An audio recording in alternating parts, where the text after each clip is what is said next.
हरि ओम तत्सत। ओम नमोस्तुवन्ताय सहस्रमूर्ति सहस्रपादाक्ष शिवोरुभावे सहस्र नामने पुरुषाय शाश्वते सहस्र कोटि युगधारण नमः। भाई स्टैंड की किसी कमजोरी से आज फोन उस पर से नीचे गिर गया। हम कुछ बोल चुके थे, इसलिए सारा ही कुछ दोबारा बोलना पड़ेगा। अब वो कैंसिल हुआ या नहीं ये तो हम बाद में वीडियो अपलोड करने के बाद ही मालूम होगा। तो आज श्रावण शुक्ला पूर्णिमा है, जिसे श्रावणी कहते हैं, और रक्षाबंधन का त्यौहार भी आज ही है। विक्रमी संवत 2077, अंग्रेजी तारीख 3 अगस्त सन 2020। तो कल के बारे में कह रहा था मैं। कल वीडियो में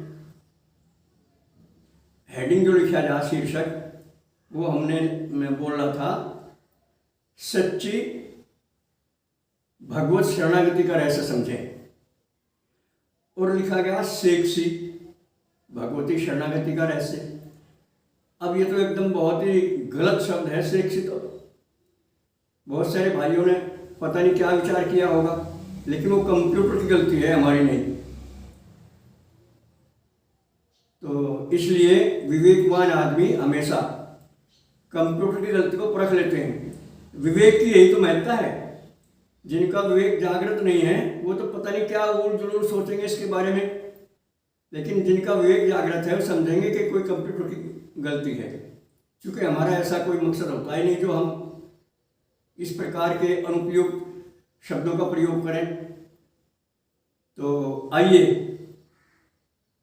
मुख्य वार्तालाप पर, जिसे हम सत्संग चर्चा कहते हैं। हमारा हमेशा मतलब यही है, बहुजन हिताय बहुजन सुखाय। हमारे इस प्रोग्राम से अधिक संख्या में भाई बहनों को लाभ और अधिक लोगों का हित हो, जो भी विवेकवान समाज से जुड़े और इन बातों को परखे। क्योंकि ये सारी बातें मैं अपनी ओर से नहीं बोलता, आप यकीन करें या ना करें, मैं भगवान के समर्पित होकर बोलता हूँ। और कई बात तो मेरे मुंह से ऐसी निकल जाती हैं जो बाद में वीडियो में देखकर मुझे आश्चर्य होता है, जिसका मुझे ज्ञान भी नहीं है, वो बात आ जाती है। तो आप भी देख लो बोल के, इस अभ्यास को आप भी करके देखो। जब भी कहीं आपको बोलने का अवसर आवे तो सच्चे मन से भगवान के समर्पित हो जाओ और चुप हो जाओ आप। फिर अंदर से प्रेरणा होगी भगवान की, क्योंकि भगवान तो सब जगह हैं, इनके बिना तो कोई शरीर हो ही नहीं सकता। आजकल हालांकि बहुत सारे भाई बहन अंधविश्वास में हैं, इनकी उपस्थिति को स्वीकार नहीं करते अपने हृदय में। ये उनकी विवेकहीनता है, ये उनकी भूल है, और ऐसी ऐसी भूलों को दूर करने के लिए ही हमारा ये प्रयास है। आप 100% विश्वास करें, सभी भाई बहनों के हृदय में, भले ही वो मुसलमान है या ईसाई है, कोई भी है, ये नहीं कि हिंदुओं के हृदय में, सभी के हृदय में, पढ़े लिखे हों या अनपढ़, गरीब हो या अमीर, कोई भी हो, बल्कि पशु पक्षी भी, सबके हृदय में ये परमात्मा विराजमान है। इनकी उपस्थिति का नाम ही जीवन है। बिना इनकी उपस्थिति के जीवन चल ही नहीं सकता एक सेकंड भी। तो इस बात पर ध्यान कीजिए आप, बहुत प्यार से, बहुत गहराई से, अपने विवेक से। अगर किसी प्रवचन में, किसी संभाषण में कोई अनुपयुक्त शब्द लगता हो तो उसे आप निरस्त कर दें। ये हम और आप सबका कर्तव्य है। और सही मायनों में प्रभु से जुड़े रहें, अपने जीवन को सफल बनाएं।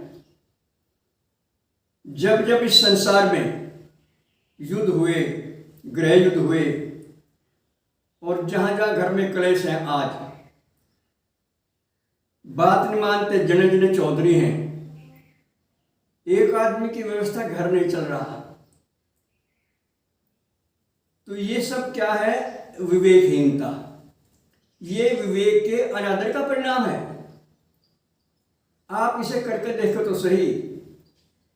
जब भी कोई प्राणी इस विवेक का आदर करता है और इसके अनुसार चलता है, तो उस घर में ना क्लेश है, ना रोग है, ना शोक है, ना भय है, ना चिंता, और ना कमी है, ना धन की कमी, ना ज्ञान की कमी, ना प्रेम की कमी।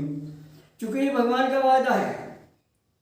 भगवान ने जब हमें भेजा संसार में, तो ऋग्वेद के अंतिम सूक्त में ये मंत्र है, हे मनुष्यों, मैं तुम्हें संसार में भेज रहा हूँ समान शक्ति देकर, समान बुद्धि देकर, सद्बुद्धि देकर भेज रहा हूँ।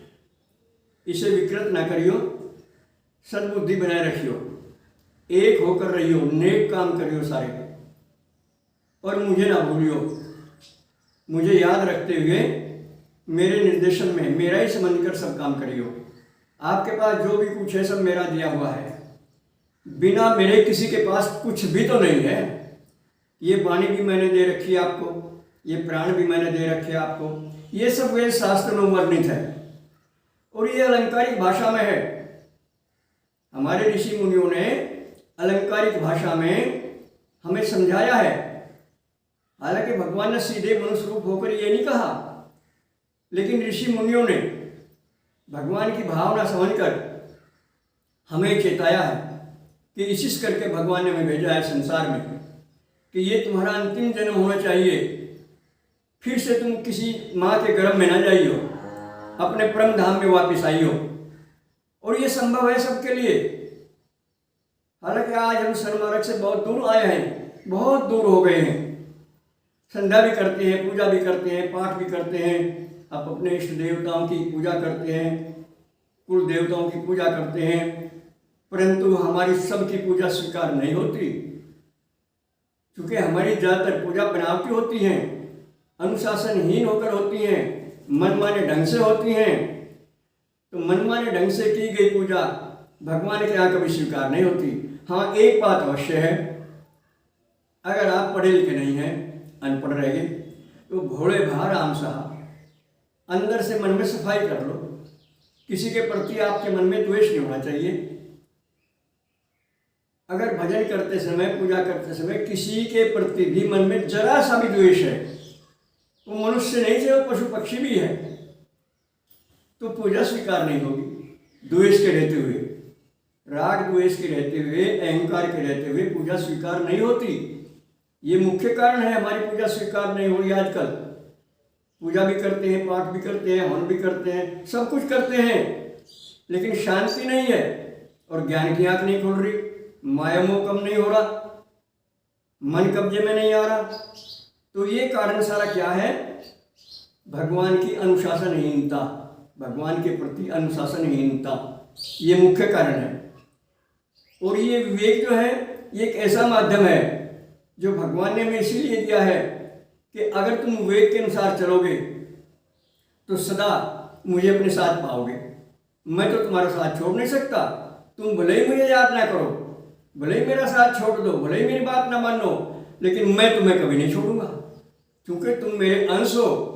अपने अंश को कैसे छोड़ सकता हूँ? तुम मेरे सब बालक हो, मैं अपने बालकों को कैसे छोड़ सकता हूँ? एक संसारी पिता भी अपने बालकों को छोड़ते दुख मानता है, तो मैं कैसे छोड़ दूँ? ये भगवान के भाव है हमारे प्रति। और हम देखो आज कहाँ हैं। क्यों नहीं सोचते आप इस बात को? पूजा करते करते इतना समय हो गया है, मन में शांति क्यों नहीं है? दूसरों के प्रति कुन्हा क्यों है? द्वेष क्यों है? दूसरों के दोष क्यों देख रहे हैं हम? निंदा चुगली क्यों कर रहे हैं हम? अपने आप को बड़ा क्यों मान रहे हैं हम? अपने गुरुजनों से भी कई बार अपने माँ बाप को हमने बच्चे धमकाते देखे हैं, बैठ जाओ तुम्हें क्या पता है, चुप रहो, लग जाएगी उनकी पूजा, हो जाएंगे भगवान उनसे खुश। वो यहाँ भी नरक में है, आगे भी नरक में है। हाँ, जब तक उनका पिछला पुण्य है वे सुख आनंद भोग सकते हैं माँ बाप का तिरस्कार करके भी, लेकिन जब पिछले पुण्य समाप्त हो जाएंगे तो धरती में मुँह लगेगा उनका, कोई हो, चाहे महात्मा रूप हो चाहे गृहस्थी रूप हो। तो ये भगवान का विधान है, सब पे लागू है। उठिए, जागिए और अपने जीवन से बहुजन हिताय बहुजन सुखाय का मंत्र लागू करिए। आपके जीवन से बहुतों को सुख होना चाहिए, बहुतों का हित होना चाहिए। आपके जीवन का उद्देश्य केवल अपने लिए जीना ना होना चाहिए, दूसरों को सुख देने के लिए आप जिए। जो दूसरों को सुख देते हैं भगवान उन्हें सुख देता है। और अगर भगवान किसी माध्यम से आपको अपनी गलती बताएं, उसे स्वीकार करें, उसे नकार ना करें। नकार करते गलती भारी हो जाती है, वो जाती नहीं फिर मन से। बस आज इतना है। सर्वे भवन्तु सुखिनः, सर्वे सन्तु निरामया, सर्वे भद्राणि पश्यन्तु, मा कश्चित् दुर्भाग् भवेत्। हरि ओम तत्सत। हमारा फ़ोन नंबर है 75 00 39 75 35। ओम शुक्राय नमः।